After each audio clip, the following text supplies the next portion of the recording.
Hi, Soman. I cut off all my hair.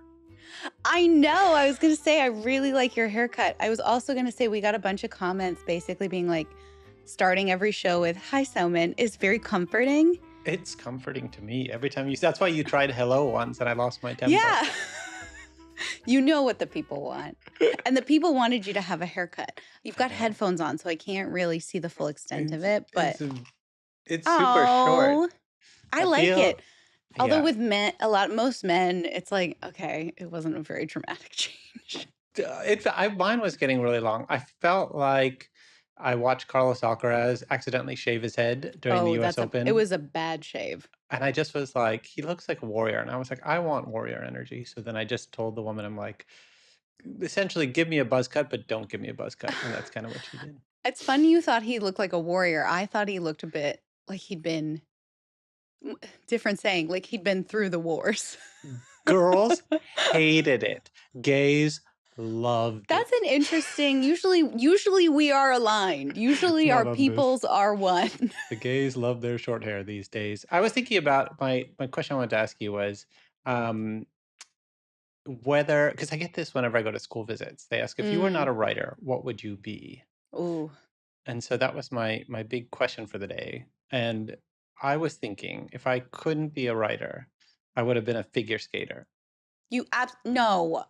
You can't say that, Soman. Why? You have to jump off from the point of when you started this career. And what are you going to do? I get that question too. And I always get to have a little existential meltdown on stage where I realize, I don't know, because this is all I've ever done. You know what? We could do pairs figure skating. I'd be lifting you.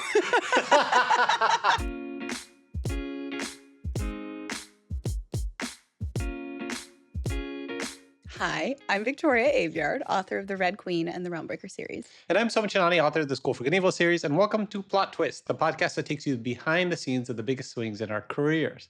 Victoria's Tempest, her very first novel for adults, an epic pirate fantasy. And Soman's Young World, a red-hot young adult political thriller. Each week, we go behind the curtain of our creative process and give you our hot takes on thorny issues in publishing and entertainment. We answer your mailbag questions, and we pitch plot twists that we want to see in real life. And today's hot topic, or the last hot topic of the previous 5 years, who is allowed to write what? I would say the previous 50 years. Oh my God, it's unending. And we will get there with lots of takes. But first, we're going to go to our normal opening segment, which is Theme of the Week, where each week we're going to come up with a word or phrase that encapsulates the essence of our week on and off the page. All right, so I'll start for this week. And my theme of the week is building the team. And the way I think of it is, it's normal to think that all authors work in complete solitude because we give that impression all the time. But it's just not true, especially in this era where we're often writing a book and trying to sell one at the same time. And behind us, we have our agents, we have our editors, we have our publishing teams, obviously. But also at the same time, there are a lot of other people, especially in my orbit, that help with what needs to be done. There's June, my sort of keeper of the kingdom consigliere, who does basically everything. He managed the entire workflow on Young World, which had 5 artists, 200 visuals, and literally like thousands of iterations that I had to look at on a daily basis. So he managed, all of that, plus the day-to-day scheduling, a lot of the video and graphic content, everything to do with the All-Fest Smackdown. Then we have Liam, our producer on the podcast, and Reed, who does support. There's the visual artists, Michael, Matt, and Alex, who, are doing everything on Young World down to the end papers and stained edges and upcoming book trailer. There's Samantha, who's choreographing the All-Fest opening. There's a very Asian Foundation helping me with Coach Alpha.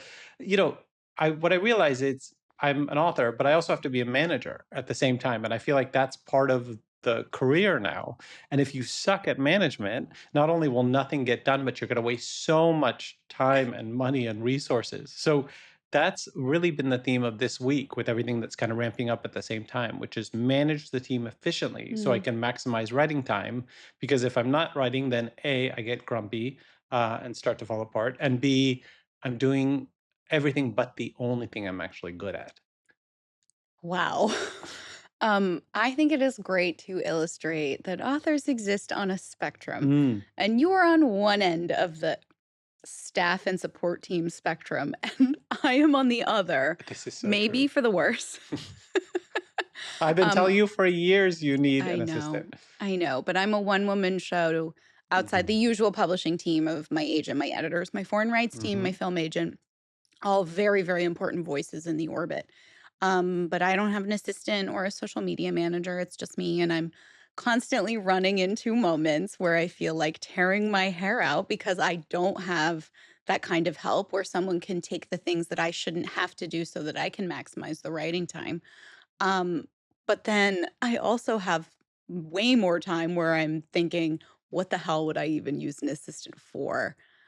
So I still hesitate to pull the trigger because I don't feel like I would be using an assistant properly or be useful to them. And I almost wonder if that's like a coming from the film side of things, the assistant sphere, that sort of side of it, there's always an unspoken, like, there's upward mobility, at least Mm, the way that I learned, even with internships, like, it's to get you somewhere else. And there is like the great danger of being such a good assistant that people don't want to move you forward. But mm. for me, I'm like, I don't feel right having an assistant because there's nowhere to move them forward from me. Like, it's just me. So I think that's like a mental block I This is have. very selfless of you. So my theme this week is I need an Oh, assistant seriously. because I'm in one of those rare stretches where I cannot do Hmm. everything that I need to do. My edits have come back, hooray, Hooray!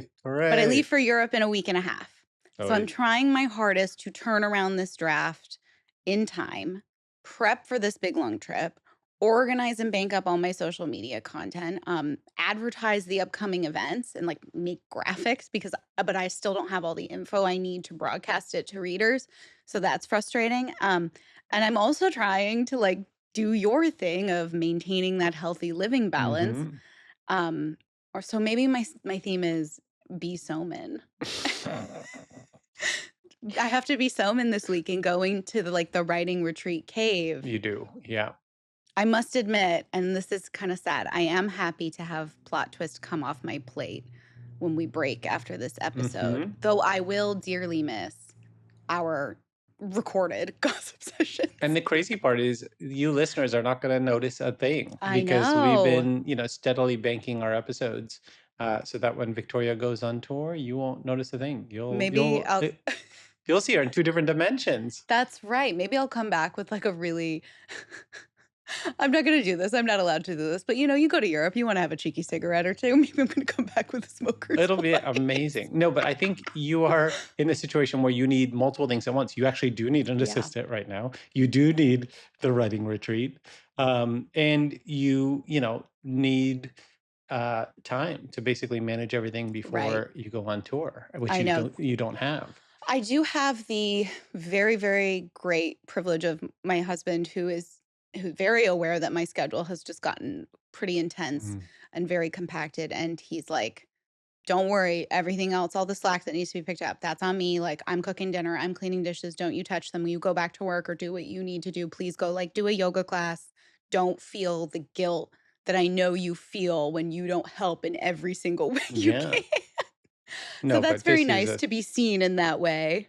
this is a big stretch. I mean, I think also, like, I'm still at some point going to convince you to get some help, because it's the one thing my dad taught me when I was younger. He It's was like, if you're going to be entrepreneurial in your career, the one thing not to skimp on is to make sure you have support. I don't know how to explain that the thought of having an assistant kind of stresses me out Why? because I don't know how to delegate. And Oh, I am is such a that it? control freak Mm, that but at the same time, I really love when I do projects with you because I know you do know how to delegate. And you give me that great benefit of I just have to show up and do my 100%. thing. And that's what I've told everyone involved with the podcast. And obviously, there's multiple people involved. I'm like, do not email Victoria unless you actually need her. Do not CC her. Like, she just shows up. Do not contact Victoria. Don't contact Victoria. You Oh know, my god, I am you know what? I'm the J-Lo of the two of us. What 100%. This is what I've been a telling you forever. twist. That's part of the fun of it. No, I was, meant to be Miranda Priestley, which is basically like, where's that piece of paper? I know. you know. I'm the Um, bog witch who's like, "Nobody talk to me." all right, so those are our themes for this week. Let's see how those interact with our goals for the week, where How we m take a look at what we did. how many people have you said, "Don't contact Victoria"? Everybody new who comes onto the podcast at any point, it's like they're like, "Does Victoria need?" I'm like, "She does not need to approve it unless she really has to approve it. So don't worry." No, Victoria's showing up late with sunglasses on, and I'm just 100%. doing it. 100%. All right. Well, let's talk about our goals for the week. Looking at our goals for last week, you want to start us Sure. off on how you did last week? So my first goal from last week wasn't really a goal, but it was just like all my thoughts are on my draft and getting my edit Hmm. back. I got it back. I'm very excited. I have my notes. I'm very, very pumped to just like put my head down and motor and try and get as much done as I can Hmm. before the tour. These are a mixture of, I do have like a page overview. So the last time I got my edits back, I got the big edit letter, which was like Yeah. 12 pages long. This one, it's a page overview from my two editors, and then line edits embedded in the draft, which Great. are essentially just undercutting what the overview is. But this is like really helpful for me because the overview lets me know sort of on the macro what I'm already thinking about, what I'm already looking for. And then the line edits are giving me places to execute You're those finally in the suggestions. place I'd love to be. Yes. I don't want the one page overview. That can go. But I love it because it lets me kind of know where we're at, Mm. you But know. once you're into the document, then you can actually chart through. Okay, this is done. Yes. Check. Next, this is Yes. done. Check. Yeah, Yes, yeah. I have my Excel sheet back. I have Okay. my red, yellow, green stoplight color coding Hmm. system so I can actually see my physical progress Yeah. towards my goal and break down, if I do this many every single day, I will Hmm. hit it at this time. Yep. We have a little bit more time on the deadline than we were going to because the edits came back later than we thought they would. So that's nice. It does give me a tiny bit of cushion. Hmm. It does mean I'll probably have to be thinking about it and working in the pockets of time I have on tour, but then I have a couple days when I come back to like flesh it out if I need to. Yeah. Yeah. But I've got a call with my editor later and we're going to go over any questions that I have. My next goal was to get together all of my appointments for like hair and Oh God. unibrow and make Yeah. sure I'm Yeah. Yeah. human before I get on the road. Appointments have been made, they have not been performed. Yep. They have been made if you can't tell. No. No. No. You'll And be then ready. my last goal was sort of to chill out on making lists, and I did not do that. In fact, I was making a list right before I came on with you so I can map out all my outfits and make sure that everything I'm bringing on this trip works for like several outfits. Oh, this is the tax of also being a girl. It's just the Uh-huh. outfits. I literally wear a uniform Oh when I'm my on god. tour. It does make me a little jealous of people who can rock the Steve Jobs or That's what I like do. the Yeah. uniform. I have a Mhm. Ledoux black jacket and I just change shirts every day. And then I have like 3 pairs of black jeans and that's it. That's my outfit. Fun. No, there are actually plenty of female authors who also can pull off the uniform. And again, I am very jealous of them too, but I don't know. I haven't found this silver bullet for me yet. Mm. Well, people come to see your outfits also. So tell us about your Oh goals for God. this week. Thanks for that pressure. Okay. So my goals for this week, I want to finish about 20 chapters of the edit draft. Can you tell us how many chapters are in the whole book? No, Okay, I figured.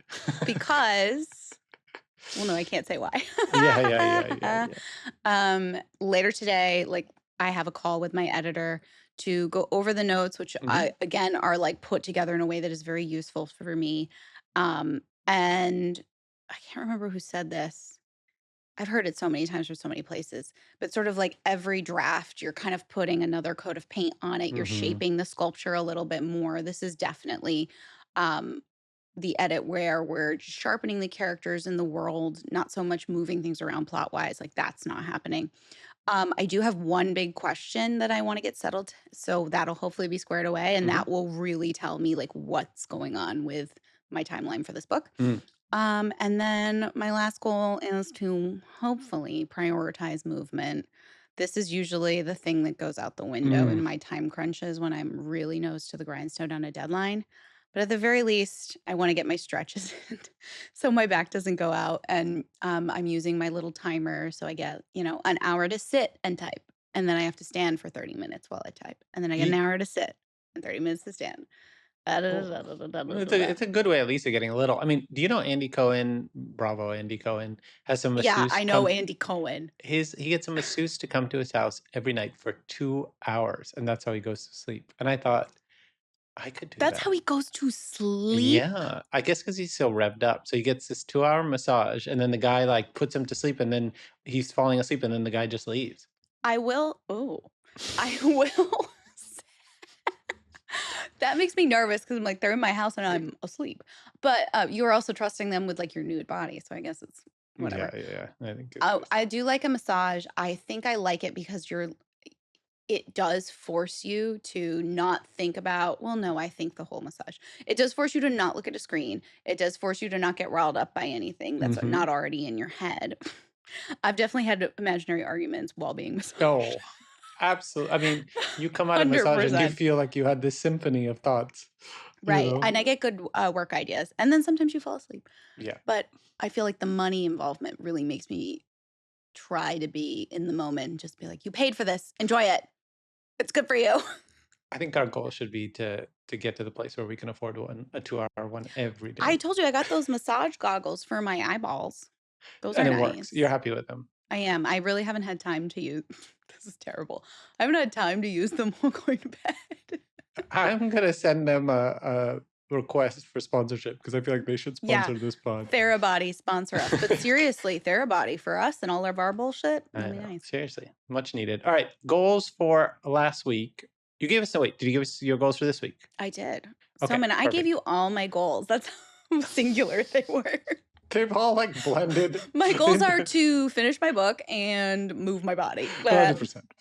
Oh yeah, yeah. Okay, my goals for last week. Number one, ramp up towards Young World pre-order launch and cover reveal. Almost there, but we're a week away, so we're getting there. Number two was start chapter 10 of the fantasy novel.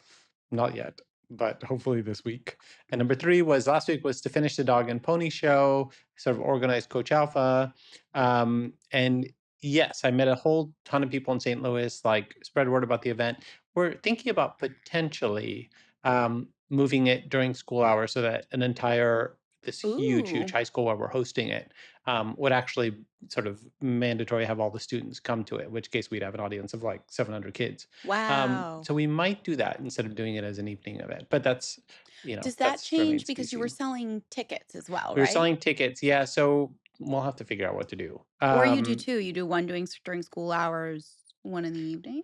Yeah, the one in the evening would be a smaller event and probably be more of like an in-depth workshop, whereas the other Okay. one would be more of a show. So we'll have to see. I'll by next week I'll have total clarity because it's coming up in a few weeks. So this Wow. week, I'm really excited to see how Coach Alpha goes. Every week I'm excited to get more updates on it and how you're not necessarily tweaking the content, but tweaking how mhm, you're going to bring it to people. 100% because originally it was just meant to be like a small group workshop. Then it started Mhm. to get much bigger, and now it's a question of do we just make it where we go into schools and actually because remember MTV had you're young enough. I don't know if you remember this. Do you remember MTV used to have that show If You Really Knew Me?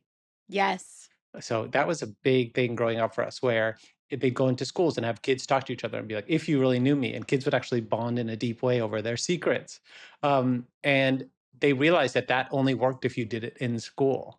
And so Mm. part of me wonders if that's part of this too, whether you just do it as part of school curriculum. So the fact that everyone seems very excited about it and it's potentially going to be moving into school hours, I think is good. And also if we do that, it might move out of this month and a little bit later so that we can have the juniors and seniors come in together, in which Mm. case I'll have a little more of a runway for Y'all Fest and Young World and everything where I won't have to be worried so much Oh, about that'll this right be now, nice. which would be nice.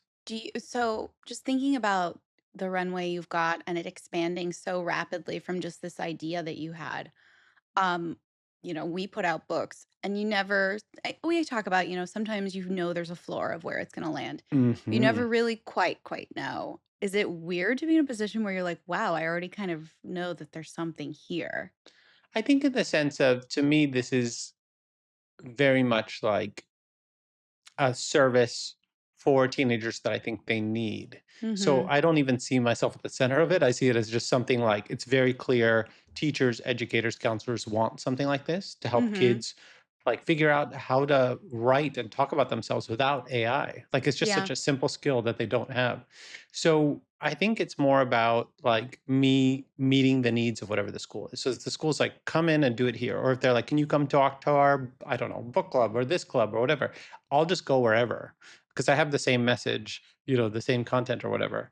Um, and I'll sort of fit it to whatever it is, as long as it's not Yeah. virtual. I just don't want to do virtual because I you think you're know, gonna have to do virtual just to I get it to hate more it. people because, quite frankly, not only are you performing a service for the kids, but I see it as you're like performing a service for the rest of us who don't want to live in a world where people can only like interact or function through generative AI and chat GPT. So the same way I feel like I don't have kids, but I'm so happy to pay into public education because Hmm. I want to live in a world surrounded by educated people the same way I want to live in a world surrounded by healthy people, so I'm happy to pay into healthcare. I'm so happy that you are performing this service that I hope grows and grows and grows so that we can live in a society that is not reliant on AI. What's funny because I was talking to my nephew yesterday, and he was like procrastinating doing his college essay, just putting it off. And I'm like, "What are you waiting for?" And he's like, "It just feels so like dull and boring to do this thing." And I'm like, I could feel it was like the language of when people turn to AI. It's that Mm, feeling of like, oh, it's just, I it's don't too want to. And I'm like, and I hard. just was like, you need to reframe it. Like, for the next 4 years, you're going to go somewhere, right? This is where you're going to meet your friends. You're talking about wanting to date a girl all the time. This is where you're going to meet a girlfriend. Your first girlfriend's going to be like in college, and you're Maybe clearly some of looking. us didn't have partners in college. I know, but Some he's of very us. set on it. This is his goal for the week. So he's very set on it, and like he's applying to really great schools. And so I just like it was so funny because I just went on this rant, and I'm like, you cannot be reactive. You cannot wait for it to come to you and hope that the Yeah. machine's going to solve it for you. Go for it. Like you're going for something. Like sit down and go for it the way you would try to win like a sports competition or something. Like you actually have to like try. It's not going to be given to you. And if you don't, then you're just going to be spending the next 4 years regretting the fact you couldn't spend 2 hours actually going for something. And my mom clapped in the background. That's really interesting too because we talk that way. We know that about writing stories is great characters are proactive versus Hmm. reactive. And that's true for real life and not really something we've ever had to emphasize before. See, even Indy agrees. Indy is There completely are on two board with dogs in this. this house right now. We are watching my husband's family dog who's very reactive. We're gonna cut for 1 second while Victoria manages whatever is happening. Enough. Hey. Hey. Shh. All done. No.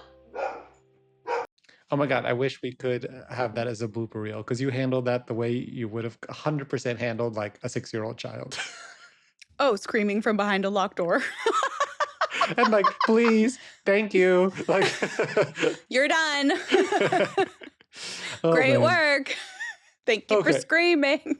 let's keep going because we actually have to get to a very, Yes, very yes, thorny yes, industry yes. nonsense. My goals for this week, very simple. Finish chapter 10 of the fantasy novel number 1. Number 2, prepare the Coach Alpha lectures depending on how we're doing it. Number 3, make headway on the SmackDown opening video graphics. And number 4, last but not least, launch the Young World cover into the world and the pre-order Pre-order. website. And we have the coolest pre-order gift of all time, which you guys will find Oh, out about next week. I you think got to it's the tell best me. one. What the hell? I You can can't make me tell you find yet. out with the public? What is this all for? It's a good one. You guys will be finding out. By the time you hear this, you will know what it is. All right. Those are some lofty goals. That's a good week, but a very straightforward week. I Yeah, like that. I think we're into this sort of holy trifecta of Okay. SmackDown, Young World, Fantasy Novel. All right. When we are back, we will get to our industry nonsense. This week's industry nonsense is sponsored by First Draft Pro, the neurospicy friendly novel writing app that helps you go from first spark to a finished draft. Keep your notes, outline, and draft all in one place with First Draft Pro. And we are back with Industry Nonsense, where we dive into thorny issues in art and publishing that other people might be afraid to touch. And I'm very happy you've been so busy this week because I snuck by a super provocative question on you. I went back And and she- forth on whether or not I was like, and I was like, she's oh. busy. She won't let us do this. Who is allowed to write what? No one ever wants to answer this question. I'm like, because no one wants answered, of course we are going to. And I'll take the lead on this one. Okay, I thanks. love podcasting with you is because we actually get to tackle questions that we don't necessarily have the answers to, and that they're looming over us all the time, Hmm. not just as authors, but as a culture. And we don't have to have these grand resolutions at the end. And this one is a really big one. And I thought I'd start with it because as a brown author, I can stand back and look at this debate over own voices and who is allowed to write what without instantly, being viewed with suspicion and being, predisposed to a particular kind of bias in terms of Mm. what people accuse, white authors of. And I grew up at a time where everyone wrote everything and there was no gatekeeping whatsoever. And this was, of course, because the publishing industry and the movie industry and pop culture as a whole took the white lens as the default. So much so that when I started writing The School for Good and Evil in 2010, I didn't even consider using a person of color as one of the main characters. I mean, it wasn't even in my consciousness as a possibility, and it was completely unthinkable. So I was already an Indian author trying to write YA, which I hadn't heard of. And I might have been one of the first, unless someone can disprove me. But the idea of Well, I'm sure pigeonholing someone myself, will. 100%, pigeonholing myself even more just seemed like self-defeating. So instead, I wrote a fantasy for the widest possible audience and never considered that a brown guy writing, mostly white characters was in any way a complicated thing to do, which of course later, I would really think about that more consciously.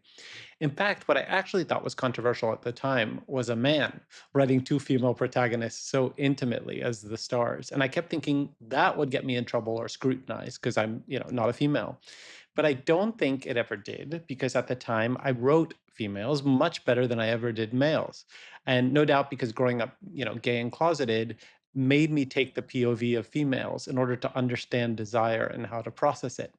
And so it was only with my second novel, 12 years later, with Young World, was I really able to understand how to anchor the story in a male point of view that I can own as my own, even though the main character still isn't an Indian American man. The point being that even if what I write is different from me, Soman, I have the lived experience somehow to be able to do it without the slightest kind of reservation or compunction. Benton Young, the lead of Young World, doesn't look like me. He doesn't come from my culture, but I have 100% confidence in my right to write him because I've lived the perspective enough to inhabit him completely immersively. And hopefully I pulled it off well. I mean, that's up for, all of you listening to decide.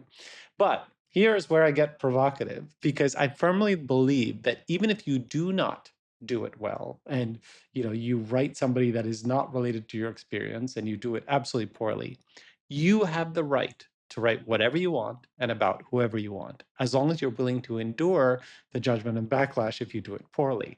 But no preemptive gatekeeping. I believe that bad art is allowed to exist and Mm, poorly researched books yeah. are allowed to exist. The author is allowed to put themselves out on a limb, and if the work is not sturdy, let them dangle in the wind, right? The emperor is allowed to have no clothes, and we are allowed to point at him and call him naked. And I've seen this argument with reviewers too, that only a reviewer of a certain race can review an author of a certain race. And unless the author stipulates that as a condition, I would think that the author wants their books read and understood by the widest possible audience. And I certainly would. If only Indians could review my books or Indian Americans, even ones led by Indian characters, I'd be disappointed and feel immensely pigeonholed. And they might not and never will have the full context as an Indian reviewer. But this is a shortfall of real life. Also, one of the boons that if you write a book at the peak of your powers, it will transcend your race and gender and the limits of your own body and become something deeply transformative and universal. I think of Richard Wright's novel Black Boy, which was one of my favorite books, growing up. And I related more to that protagonist than maybe any I ever had. Context is also an interesting word because you might read or write a book in a certain era that is lauded and then reviled only a short time later. Or like I was part of that early cohort that absolutely loved Memoirs of a Geisha when it came out. Huh. I read it like 3 times. The character Hatsumomo was my diva muse. Oh, of Now it's course. so criticized as Orientalist literature written by a white fetishist. And, I asked myself, do I agree? I don't know. I haven't read it since. All I have are the memories of how intensely I loved the book and the fact that Madonna insisted on playing Hatsumomo in the movie until the director had to put out a stern letter to the media that all characters in Memoirs of a Geisha would be played by people of Asian descent. What? It's the best story of all I time. think I was too young to know that She about Madonna. insisted. That's why she made her music video Nothing Ever Matters. Nothing Really Matters, because it was her audition to play Hatsumomo, and she sent it to the director. How I don't know how you that's We're weird. gonna cut a little clip of that clip into this YouTube so you can see her audition. Um, Oh. so with the question, I made so many questions about that. But the other bigger question, was I wrong to love it then? Should I feel Hmm. bad about it? Or is this part of it too, that art should be made by everyone in a way that feels authentic to them at the time, and it will either hold up or not? And to me at the time, as a, it's probably 15, 16-year-old reader, it held up, you know? In the short term and long term, though, it's going to have its own history. So, for art to sustain in the long term, though, that is a nearly impossible feat, and one we all shoot for as authors with absolutely everything we have, and most often failed to achieve. Mhm. All this to say, open the floodgates to everyone, writers, readers, let everyone start the race. And the ones that deserve to stand will make it to the finish in their own natural way. Yeah, I think and you were right. I was very hesitant to get into this because I sort of come from the standpoint of like, this is not for me to talk about. Mm, But I love your point, or your question of was I wrong to love it? Was I wrong to care about that thing that I've now learned has some issue or flaw with it?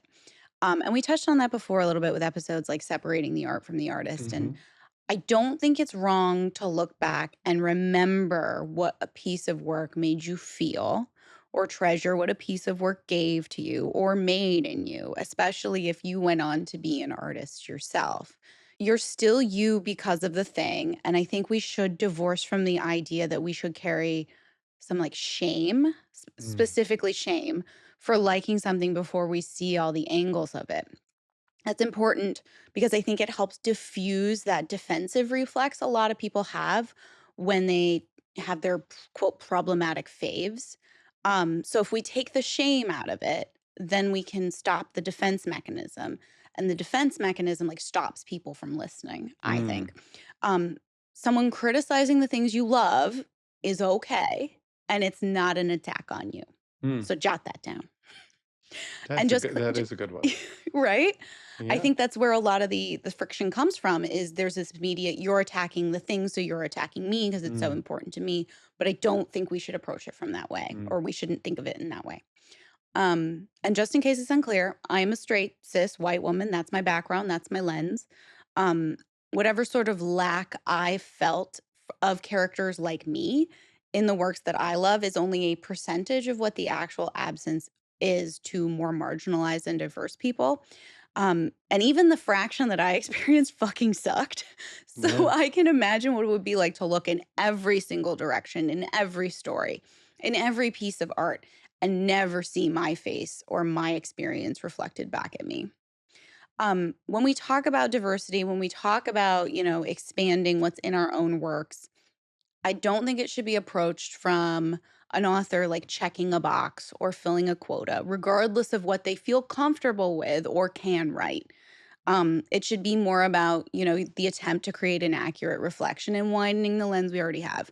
And what does that mean? For me, it means expanding how many people get to tell stories Mm, in our sphere in traditional publishing and who also brings those stories to market, who are the people at the traditional publishers finding new stories and shepherding them to the shelf.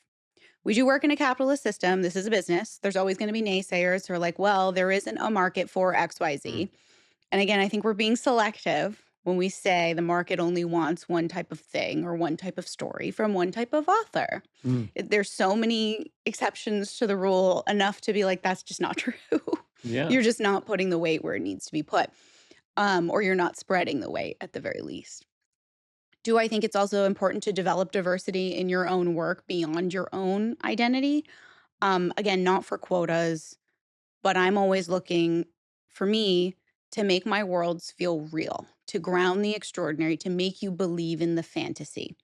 And one of the ways I find to do that is to build a world that feels like it has room for everyone, that feels big and diverse and crisscrossed with culture and language. Um, Obviously, you're never ever going to be able to include every identity or intersection. And again, the attempt sort of just becomes box checking. Hmm. But I think it's important to think about the possibility of spaces. I am of a similar opinion as Soman with the question of who can write what. My first screenwriting professor told my class something I still quote all the time, which is, you can do anything if you can pull it off. Mm. That is the big kicker with writing outside your exact perspective or experience. Did you pull it off? Did you do the work? Did you do the research? Do you have the range? I talk about this a lot when I talk about developing craft, about knowing your strengths and more importantly, knowing your weaknesses, knowing your range. And that doesn't just mean, oh, I have the stamina to tackle a 5-book fantasy epic. It also means knowing what you think you can write, who you think you can write, and write well. We also talk about, writing what you know. And you get people who are obtuse little annoyances and they are like, oh, that means we will all just have to write boring contemporary books. That's not what it means. You know that. Stop.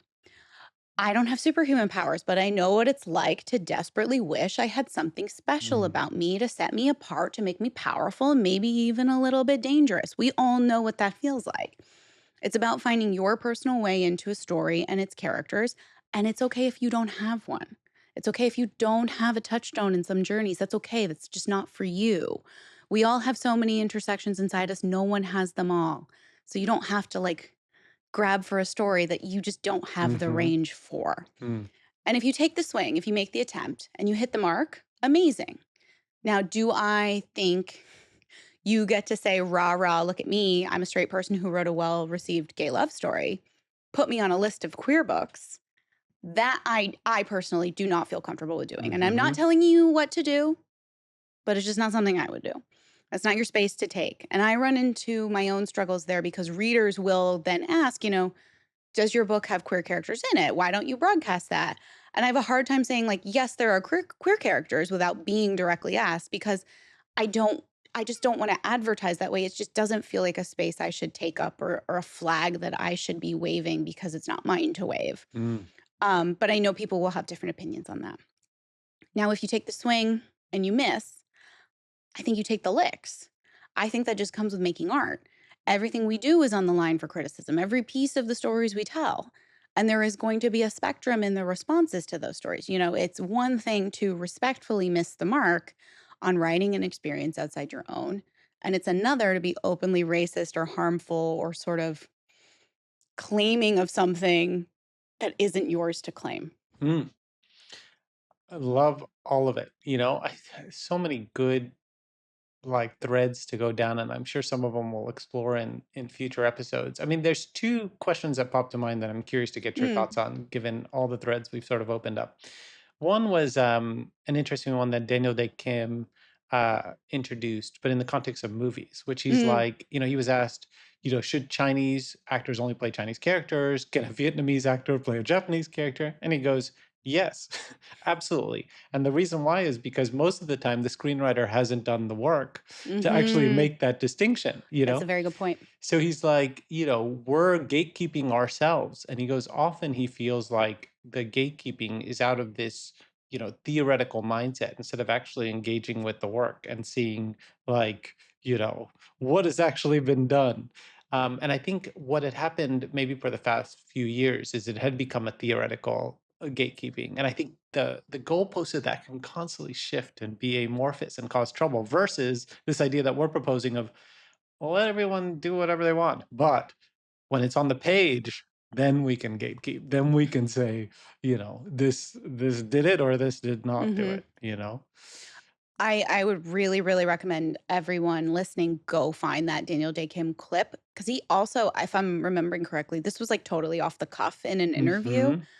and it is incredible. Like it's gone viral several times. I remember seeing it and really thinking, "Wow, that is an incredible take on this," and I think very, very valuable. And goes back to who are the people in the positions of power funneling the art? Who are the people selecting the art? Who are the people controlling what stories get told? It's not necessarily about forcing the authors who already exist to tell stories outside their experience.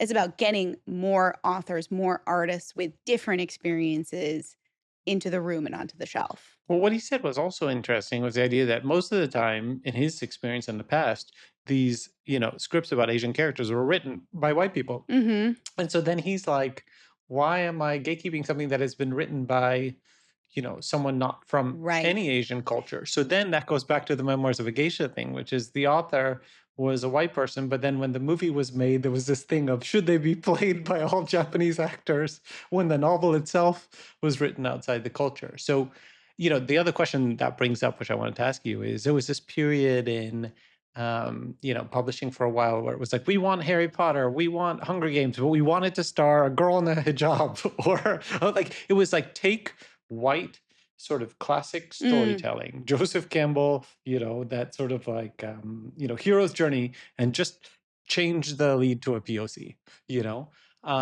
and that was kind of the argument for substantiating diversity. And I was always like, I don't know if that can actually Right, and I think it's be the solution.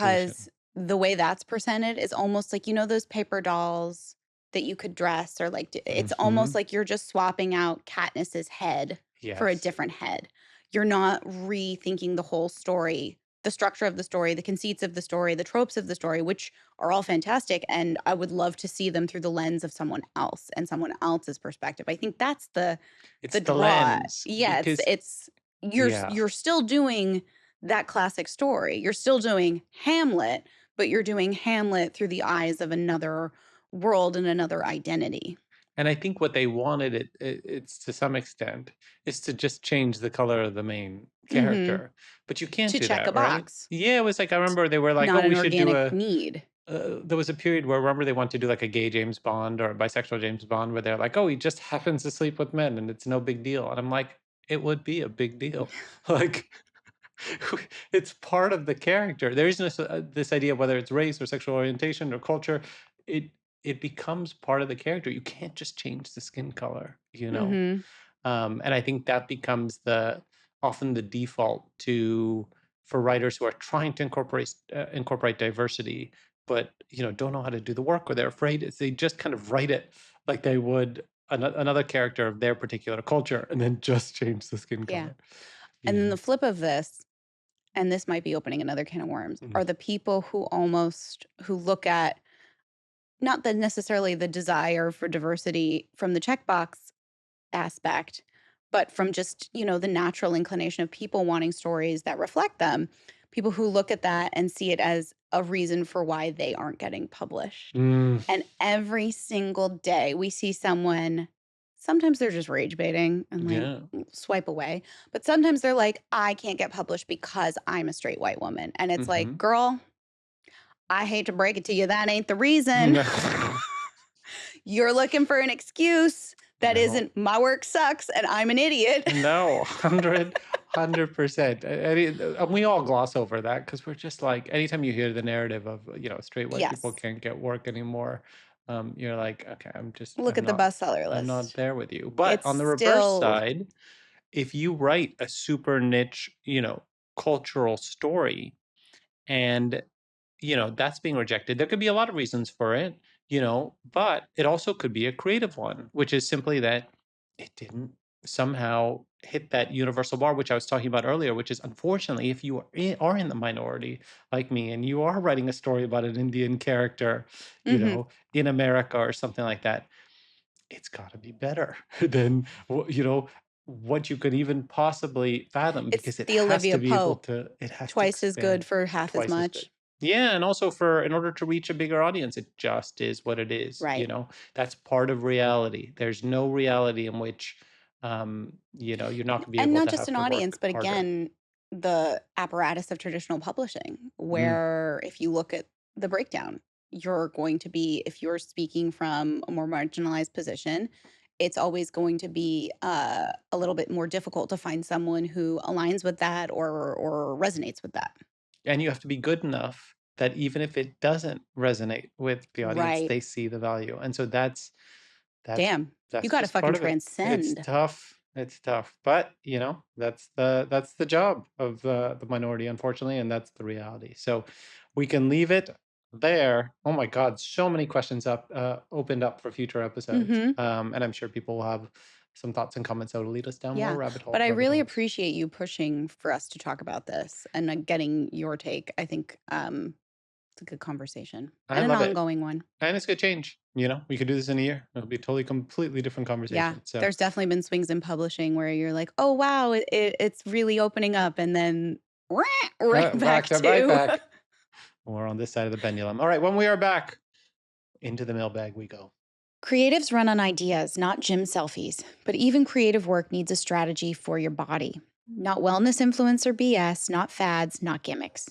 A clear system you can fit into a busy life so you have more energy, think clearly, and build a body that lasts. That's the Star It System by the Ready State. It's a full training system built on the foundations of health and longevity, not trends. Each week, you get real strength and conditioning sessions with clear progressions, targeted mobility to undo chair time, daily walking goals, and simple practices for sleep, nutrition, and recovery. There's a straightforward plan, video guidance, and options whether you train in a gym or at home. It's built for busy people, so it fits between drafts and deadlines without turning into another project you abandon. If you want fewer aches and more energy, start the Star It system by the Ready State. Special $100 off discount exclusively for Plot Twist listeners. Head to thereadystate.com/starit-system. Code is Plot Twist. The link and discount code is in the show notes. And we are back with Reader Mailbag, where we answer two of our favorite questions from the week. First question from Cassandra. Does each draft need a copyright before I Hmm. send to anyone? To traditionally published authors maintain ownership of the copyright. Tell us Hmm. what you think of this. Well, it depends on what you mean by copyright. Do we mean like registered copyright with like the US government? In that case, a traditional publisher is supposed to do that within 3 months of publishing your book.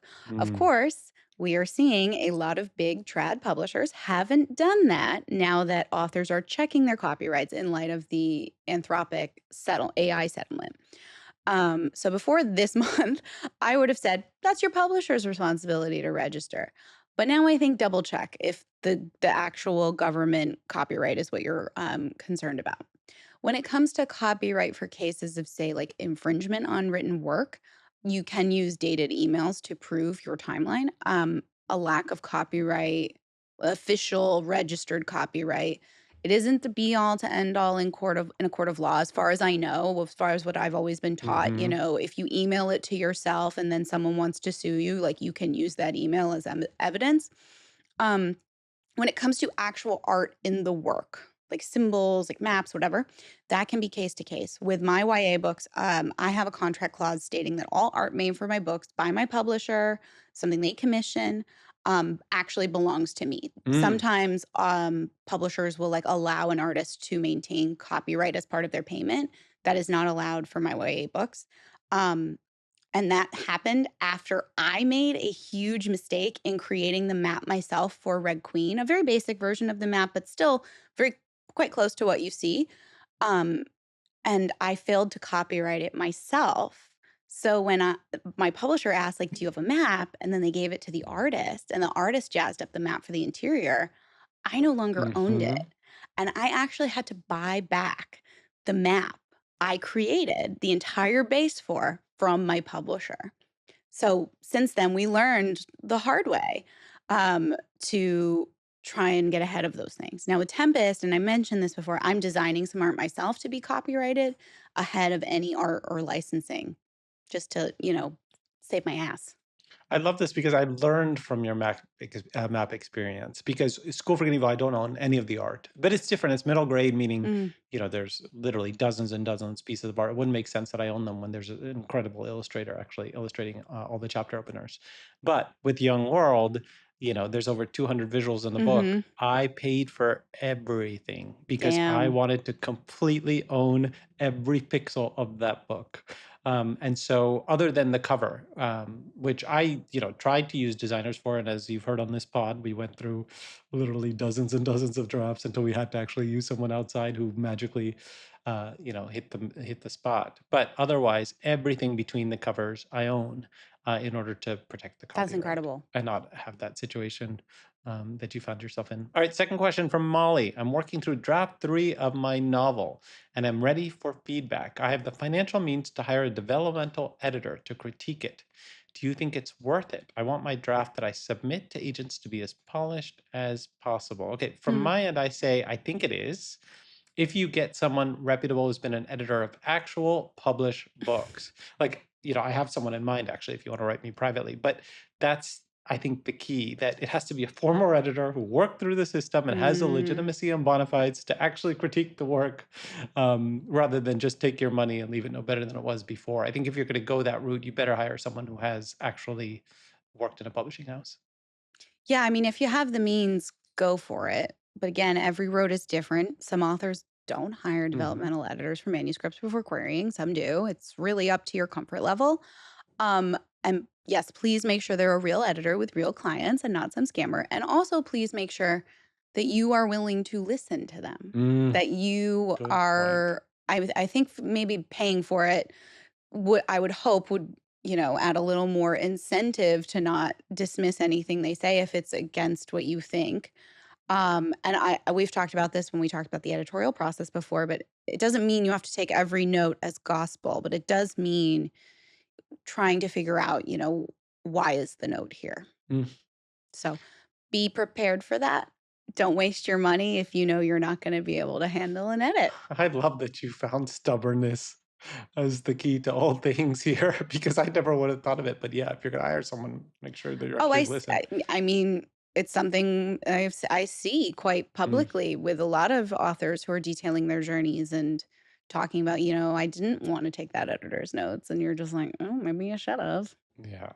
Yeah, if you're going to hire someone, at least give them a good listen, especially if they're Mm, experienced. right. If you'd like to submit a question to our reader mailbag, you're going to email it to mail@plottwistpod.net, PLOTTWISTPOD.net. And now for those plot twists we want to see in the real world this week. Yeah. What's your Okay, twist? so I had dinner with the owner of this very popular ice cream chain in St. Louis You're this making week. friends. All right, well, I'm trying. And she went to Oxford for graduate school. Oh, And I said, I cool. always wanted to go there. And she's like, oh, you could easily get like a residency or a teaching gig there for a year. And all of a sudden I got very excited. And I thought, can you imagine me in my little like tweed cap and my British studs and I'm walking the moors and getting a very posh British You're accent. not near the moors in Oxford. Okay, don't ruin my fantasy. Well, I'm in one of the boats. They love to row boats. There you And go. what would I In the teach? mist. And I thought, okay, I could teach fairy tales, I suppose. But then I also want it to be like super popular and I want like everyone at Oxford to be fighting over taking this class. So then I thought maybe I do it on like the poetic license of pop divas. So I already have like a curriculum and like an outfit. And now I just do any of you who are listening to the That's all pod you like know so need. I need someone on the pod to like arrange this for me. Whoever's So, listening and works at Oxford. oh my a couple weeks ago, your twist was, I want to run for president. And now you're like, I want a professorship at Oxford. Give it to me. You forgot about being the understudy in Evita and Oh playing my at Wimbledon. God. You're like a Barbie in the 90s. You've got all the jobs. Oh my god, that is the best comparison of all time. She's a veterinarian. That is the best. That is the She's a literally. pilot. This is why every time I saw Barbie in the toy store, I always thought I should have my own doll, but I Oh, never now your understood twist is you why. want your own doll of you. Yeah, because I always thought to myself there should be a doll of me, but now I understand why. Because deep down, I thought I can do all these jobs. Okay, well, I kind of want your twist to be my twist because I want to come visit you Oh, that at would be your amazing. Oxford teaching residency. I've only been to Oxford for an afternoon to obviously grab a pint at the Eagle and Child, which is Mm. like, if you're a Tolkien fan, this is your pilgrimage. But I am going to London in a few weeks. Haha. You And are lucky, lucky. yeah, I'll send you a picture of me from Dishoom. Mm. But if I need a real twist, my twist is I get off my call with my editor in a few hours. My eyes just go black and I lock into Soman mode, sit in a closet, speak to no one, eat nothing, drink nothing, breathe nothing, and finish this draft in 2 days straight with no sleep. Do it. I think it'll be nice. I mean, it doesn't sound nice, but it will be nice. It is incredible that your response to that was do it. I think That's so like, why sometimes doesn't everyone just become a best-selling writer? sometimes you just need to go back in the closet, you know? You Soman, know what? I'll tell you listen something. listen back to what you just said. This yoga teacher Soman told me once. Chainani, sometimes you just need to go back in the closet. This yoga teacher once, I would disappeared for a month to finish one of the School for Good and Evil books. And he's like, where you been? I was like, I had to disappear. And he goes, I think everyone needs to disappear every once in a while. And that stayed in my mind. Like sometimes it's okay to disappear. There are people Just, I want to disappear. oh, I'll There are join you in there, that. there Oh, are people I want. Well, the list gets longer every I'll day. join you in that. But who we do not want to disappear is our pup twists. In honor Yay! of the one and only lady who lit up my life for 2.5 wonderful years, you're going to meet Leica, who belongs to listener Becca. So tell us what Becca has to say about Leica. This is my 6-year-old rescue mutt, Laika Soman. Leica. Laika, I am assuming named after the Soviet cosmonaut dog who was sent up into space. And it's actually quite a tragic story because Laika did not come back, but it Oh was a no. test. I know. And so you think, and Laika was chosen because she was the most like eager to please and trusting. Mm. Anyway, I'm very happy to talk about 6-year-old rescue mutt Laika. I'm a high school English teacher. I teach 9th grade in AP English literature. Hooray for our teachers and Mm. educators. So she's my companion for all things word related, writing, reading, storytelling, and of course, grading above all. I love to lesson plan in my head or listen to podcasts while we go on walks together. Thank you for your awesome pod and giving the inside scoop to the process. Oh my God. Becca, thank you so much. My mom was an English teacher. She's retired now, but I very much remember seeing her at the kitchen table with her long nights of grading. And I know she would have Grading. so appreciated to have a beautiful companion like Laika. Look at her And poor Leica is cute. If you are on YouTube, you're taking a the good look crossed at Leica right now with the paws. cross paws What like a a lady. lady. Oh my God, what a cutie. And the coloring, everyone needs to go look at Leica right now on YouTube. Thank you for sending in all your dogs. We have so many. You will see them every week. And you can also find us every week on my Substack Diary of a Novel, where I'm tracking all the behind the scenes of the making of Young World and the behind the scenes of my crazy personal life as well. And my Instagram at SomanC. And then on TikTok, I have a crazy teenage intern who's making fun edits. So you might want to be there too. So how about you, Victoria? You can find me on TikTok, Substack, and Instagram. And with that, we're going to send Victoria off to tour. This is crazy. And then there's going to be a time warp next week Time warp. where all of a sudden we are back and a long time will have disappeared and you'll Part have a of me new wants outfit. part of me wants to be in that person already, but I'm excited for you're always excited for tour, but you're also like, "Oh my God, I'm going to be so tired. I don't want to get sick." Oh my God. It's going to be great. You're going to have a good time when you come Yeah. back and we record that next episode. It's going to feel like a whole new world. So, Hooray. all right. We will see you guys soon and on the other side. Bye.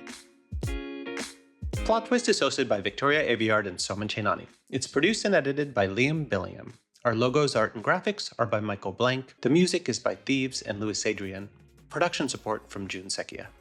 If you enjoyed this podcast, please subscribe to Plot Twist wherever you listen to podcasts and drop us a review to let us know how we're doing.